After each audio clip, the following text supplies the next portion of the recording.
Around Dodge City and in the territory on West, there's just one way to handle the killers and the spoilers, and that's with a U.S. Marshal and the smell of Gunsmoke.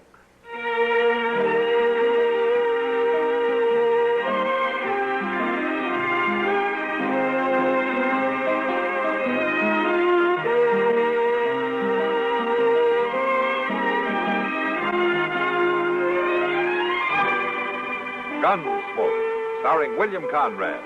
The story of the violence that moved west with young America. And the story of a man who moved with it. I'm that man. Matt Dillon, United States Marshal. The first man they look for and the last they want to meet. It's a chancy job, and it makes a man watchful. And a little lonely.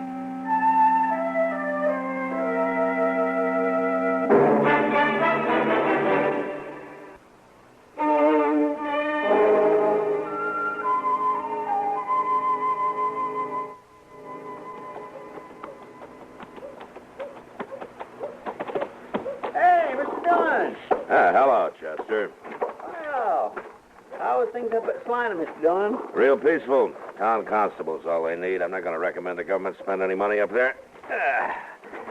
Tell me about Dodge, Chester. Anything been happening here this past week? Oh, nothing much. One fella kindly got killed last night, but outside of that, it's been dull as winter. Oh, who got killed? Oh, I don't know, some wandering cowboy. Who killed him? A man called Pate, they tell me. It was self-defense, Mr. Dillon, pure and simple. Did you see it? Well, no, sir. Well, who did? Well, I believe the only man who seen the whole thing was that gambler, Ben Sissel. Sissel? He's new here the last few days. Been playing cards at the Long Branch. You don't seem to know a whole lot about it, do you, Chester? No, sir, I don't. But I was just starting to find out when I seen you riding up the street. Uh-huh. Where were you last night, Chester? I wouldn't be no gentleman to tell, Mr. Dillon. All right, I hope you had a good time. Oh, yes, sir, I had a fine time. Yeah. Just fine. All right, you can put my horse up if you want. I'm going to go over to the Long Branch. Yes, sir, I'll come along when I'm through. I'll wait for you there.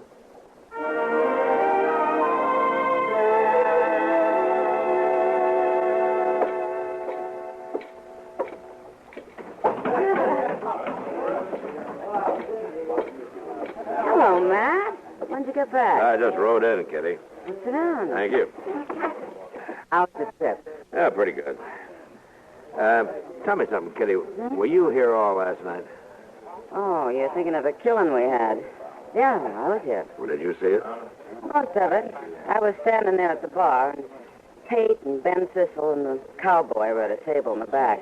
Chester heard that it was self-defense. Oh, a cowboy drew first, Matt, but I don't know that you'd call it self-defense. Oh, why not? He wasn't after Pate. He was after Ben Sissel. What? Yeah, he wasn't even looking at Pate, Matt. He was looking at Sissel. Even so, when he started to draw, it was Pate who killed him. Pate calls that self-defense. Well, he claims he thought the cowboy was drawing on him. Besides, he said the cowboy knew Sissel wasn't even on. Wasn't he? He never is. I see. Tell me, Kitty, is this Pate always around when Ben Sissel's dealing? He sure is, Matt. Always. And he's pretty handy with a gun, is he? Too handy for an ordinary man, Matt. Yeah, I thought so. Ben Sissel's another crooked gambler using a hired gunman to protect him when he's caught. I don't know how you can prove it. Where would I find Ben Sissel now, Kitty, you know? Yeah, standing at the bar over there in a long black coat. Oh? Oh, good. I'll see you later. Sure.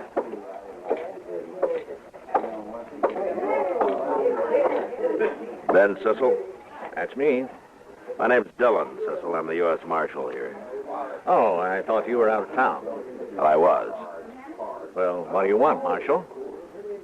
Where you from, Sissel? Oh, all over, Marshal. You know how gamblers are. Yeah, I know.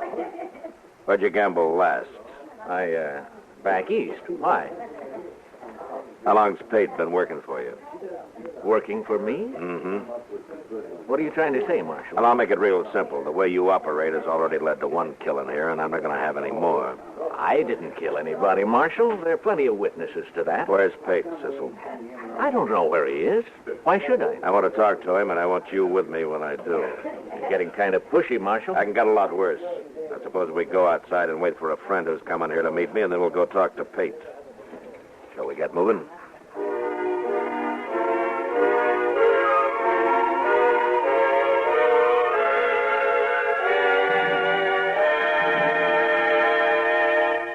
Today ends the country's 100th anniversary observance of National Boys Club Week. This great organization, dedicated to juvenile decency, looks back on a century of progress in building the nation's youth into better citizens, in replacing hopelessness with guidance and accomplishment wherever boys' clubs serve. But looking ahead is more important to today's youth and tomorrow's. New boys' clubs must be built to serve whole new areas of the country. As former President Hoover, chairman of the Boys Clubs of America for 25 years, has said, the boys' clubs are the greatest cure for delinquency in our country today. 175 individual clubs serve over 600,000 youths in 383 communities. These groups work actively to promote religion in the home, brotherhood throughout the community beautification, and many more valuable programs. A word of gratitude now from the CBS Radio Network and all its affiliated stations to the Boys Clubs of America, entering their second century of service to youth.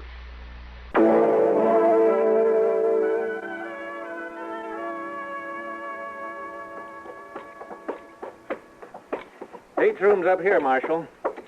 I don't know if he's in. Well, if he isn't, you start thinking of someplace he might be, Cecil. Sure. I wouldn't blame you for not being here, Mr. Dillon. This is the worst hotel in Dodge. This the room? This is it. All right, knock on the door. Tell him you want to talk to him. Okay. But you're going to wish I hadn't. Knock.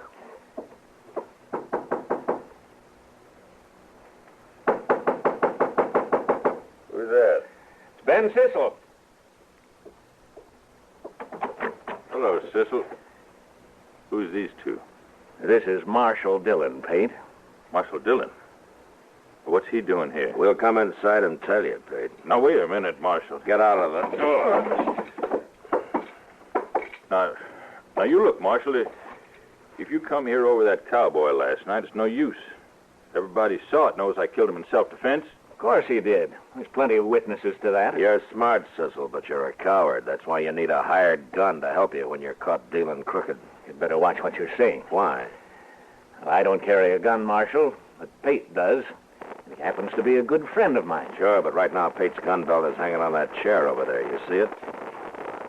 Blasted fool, Pate. Shut up! Now, Marshal, I ain't afraid of you, but you're armed and I'm not. Chester. Yes, sir? Go get his gun belt. Yes, sir. That's pretty brave of you, Marshal, arresting an unarmed man. I'm not arresting you, Pate. I wish I could. And what are you doing? Chester, unbuckle that belt and hand it to him. Here you are. All right, put it on, Pate. Put it on? That's right. Okay.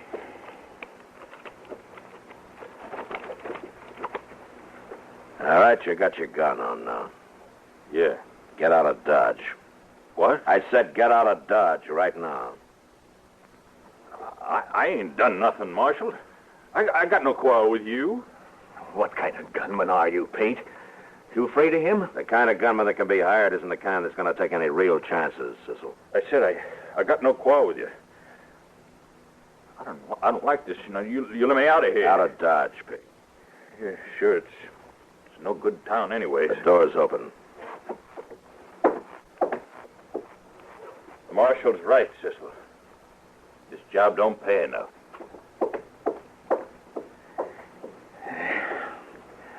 I guess you win, Marshal. You won't find any gunman here who'll hire out to you now, Cecil, so you might as well learn the deal straight. Oh, I always do, Marshal. Yeah. Come on, Chester, let's get out of here. Yes, sir. Maybe you should have run Sissel out of Dodge, too. I'd rather he stayed, Chester. Maybe next time I can arrest him and see him hung like he deserves. It didn't take Pate any longer to leave Dodge than to find his horse and get mounted. And for the next week, there was no trouble from Ben Sissel. He went on dealing cards, and although everybody was watching him pretty close, nobody found any reason to complain about him. He didn't win much money, but I began to think maybe he decided that being honest had some value anyway. Doc and I were talking about him in my office one noon. Yeah, a man like Ben Sissel doesn't change, Matt. He's a crook, and he'll always be one. He's worse than a crook. He's practically a murderer. He's also a coward, Doc. That's why I think maybe I got him stopped. Well, the way you got him fixed now, in order to stay free, he's got to stay honest. Yeah. Oh, that must be a hard choice for a man like that. Mr. Dillon, hold on. Oh, Chester. Yeah, Mr. Dillon, I just seen the doggonest thing out on the street there. Yeah, what was that? Well, sir, who would you say is the last man in Dodge you'd ever expect to start carrying a 6-gun? I am. Yeah, no, besides of you, Doc. I can't think of anybody except Doc who doesn't carry a gun now, Chester. Well, what about Cooter Smith? Cooter Smith? If I hadn't saw him, I wouldn't believe it neither. Well, what's he doing with a gun? Just leaning on a post down the street there. He shouldn't be allowed to wear a gun, a man like him. No. Chester, go bring him in here. I want to talk to him. All right, sir. I'll get him. Things will get mighty bad around here when even Cooter Smith decides to arm himself, man. Cooter's pretty harmless, Doc. Well, you never know. A man like that could be harmless one day and dangerous the next. What's the matter with Cooter anyway, Doc? I don't know for sure. I did examine him once, and it looked to me like he got kicked in the head by a horse at one time. He won't say so for some reason, but maybe he doesn't even remember. Well, whatever it was, it sure made him half simple. I've seen men worse off. Yeah. Here he is, Mr. Jones. Hello, Cooter. Come on in. Hello, Cooter. Hello, Doc. Why, come here like Chester said, Marshal. Good. I wanted to talk to you, Cooter. Well, you never told me you come here before. You never wore a gun before, Cooter. Oh, that. Well, that's for my job, Marshal. Your job? What job of work I got? What kind of a job is it? Well, I don't rightly know yet, Marshal. Well, can you tell me what you do know then? Like who hired you? Well, the fellow that gave me this gun, he hired me for an awful lot of money, he said. And who was that? Well, Ben something. Ben Sissel? Yeah, that's him. Uh-huh. He's going to pay me for wearing this gun. He is. Did he tell you why? This afternoon. What? Well, that's when he's going to tell me everything I got to do. He's going to talk to me some more this afternoon. He sure talks a lot, that fellow. Yeah. Okay, Cooter, you can go along now. But, I hope you don't let Sissel talk you into any trouble. It ain't that, Marshal. As long as he don't try to make a fool out of me. Sometimes people do. I don't like that. Yeah. Sure, Cooter. I think I'll go talk to him now and make sure. Goodbye. Bye, Cooter. Well, what in the world do you make of that? I think maybe Sissel's crazier than Cooter is, Chester. I'm going to be at the Long Branch tonight to make sure.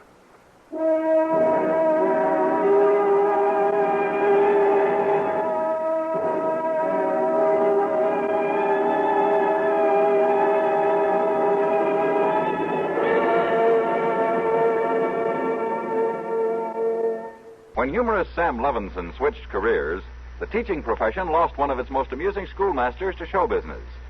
Tomorrow and all next week, Smilin' Sam serves as guest host of the CBS Radio Network's Arthur Godfrey Time, a duty he's been known to carry off in high style before.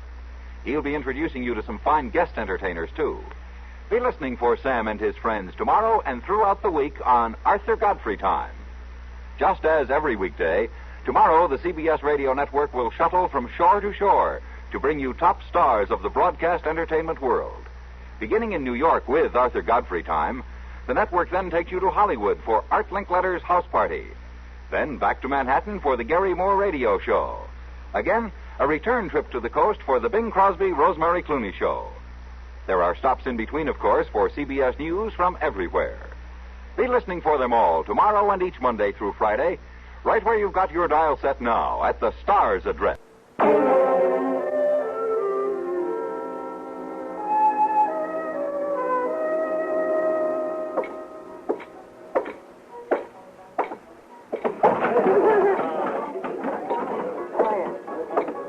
Evening, Kitty. Hello, Matt. What are you doing around here so early tonight? I'm looking for Ben Sissel. Over there. Is there trouble, Matt?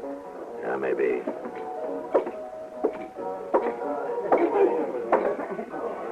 Hello, Marshal. Sissel? Cooter Smith tells me you were talking to him this morning. Yeah, I was. And he'll be here in a minute. You can talk to him some more. Fine. Oh, I don't know, Marshal. Maybe it won't be so fine. Oh? Cooter's not as easygoing as most people seem to think. He isn't? No? For example, you tie a gun on him, it kind of changes his whole character. Makes him mean, Marshal. You'd be surprised how mean. Yeah, I guess I would. You don't believe me, huh? I'll show you. Cooter? Hey, Cooter!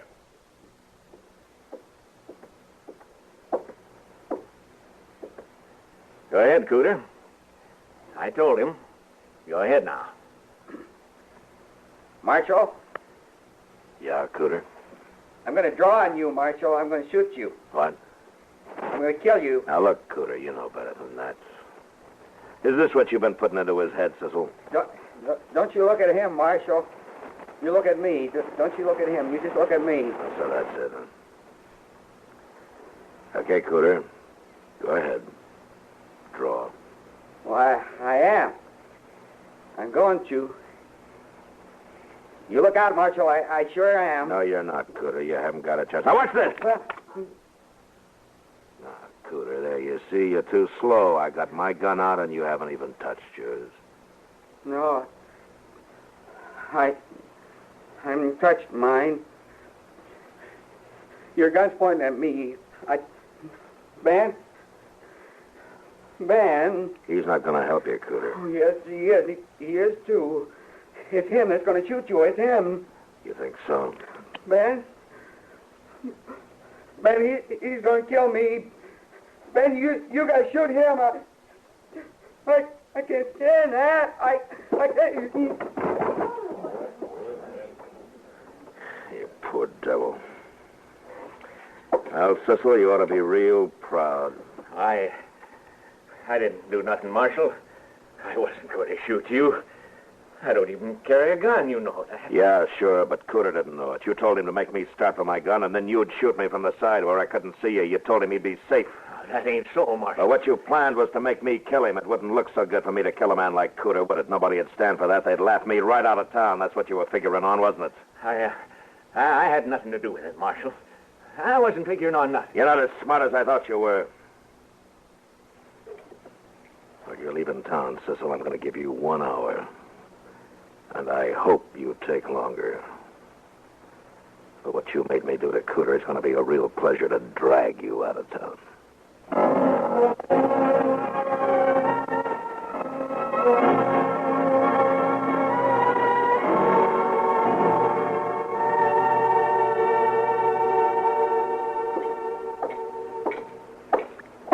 Cecil leave yet, Mr. Dillon? He's still saddling up in the stable over there, Chester. I'm going to give him about 1 more minute. What did Doc say about Cooter? Oh, Cooter's fine. Doc gave him some powders and stuff. He's real calm now. Where is he? I don't know. He left Doc's quite a little bit ago. You explained to him what Cecil was trying to do, huh? Oh, yes, sir. I made it real plain like you told me. And you think he understands now? He understands everything, Mr. Dillon. You know, it's funny, but like Doc said, getting scared so bad he fainted seems to help Cooter think straighter, at least about what happened. He ain't near so fuzzy as usual. Good. Now, Cecil's time's up. I'm going in that stable now and run him out. He won't give you no fight. No, he won't, but I kind of wish he would.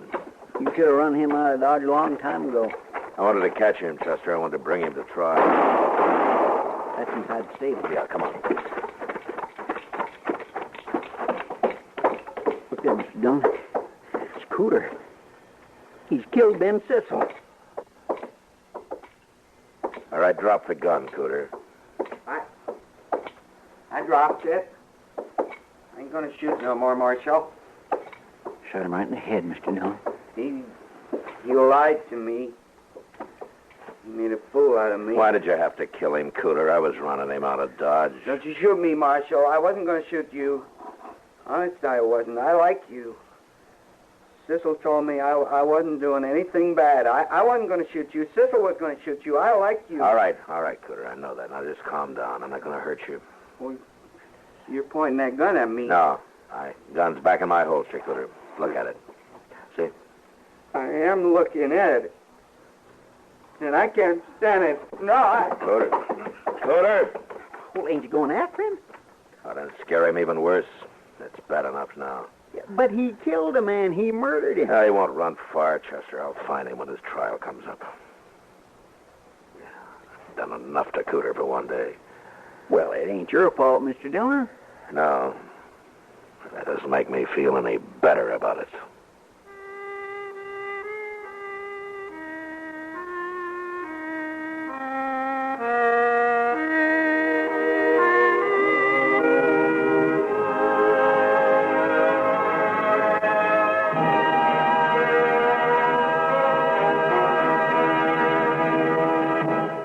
Here, with a personal message about cancer, is Arthur Godfrey.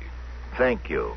Cancer is a subject I know something about, but for the grace of the good Lord and some wonderful, courageous doctors, I'm here to talk to you about it right now. I want to do everything I can to help save other people. Let me pass on to you the best advice the American Cancer Society has to offer, and that is to see your doctor at least once a year for a health checkup. It could mean the difference between cure and tragedy. And we all must do even more than that. We've got to help our scientists conquer this thing. Dig deep, my friend. Remember, this is cancer we're fighting. We've all got to give that much more. Thank you, Arthur Godfrey. Remember, when an American Cancer Society volunteer, your neighbor, calls on you, give generously.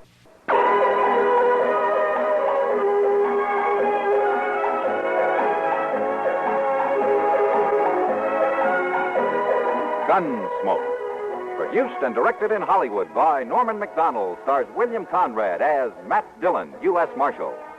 The story was specially written for Gunsmoke by John Meston. Featured in the cast were Frank Cady, Barney Phillips, and Vic Perrin. Parley Bear is Chester, Howard McNear is Doc, and Georgia Ellis is Kitty.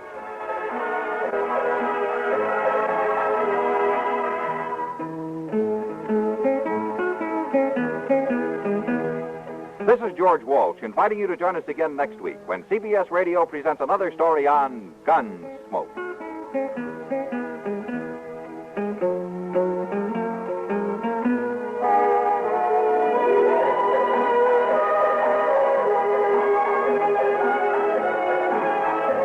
The laughs are on Arthur Godfrey every weekday on the CBS Radio Network.